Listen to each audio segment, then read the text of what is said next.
नमस्कार मित्रांनो. आज मी एक कविता जी सादर करतो आहे तिचं नाव आहे गैरसमज.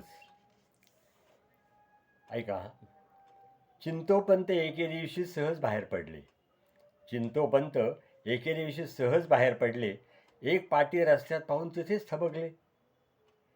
येथे किस मिळेल असे कसे असेल? पुटपुटत जिना चढले. टेबलासमोर दोन बायका पाहून पुरतेच गांगरले. घाबरून त्यांनी प्रश्न केला, खरंच किस मिळेल? जरूर, म्हणून तर बसलो आहोत. दोन पावले पुढे टाकीत त्यांनी दुसरा प्रश्न केला, कुणाचा? कुणाचाही घ्या, दोघींकडे आहे. उत्तराने भाव चढले. म्हणाले, भाव काय? दोघींचा सारखाच. एक गोड, दुसरा कमी गोड. अजून पुढे सरकत त्यांनी टाय सैल केला. त्या म्हणाल्या, किती हवाय?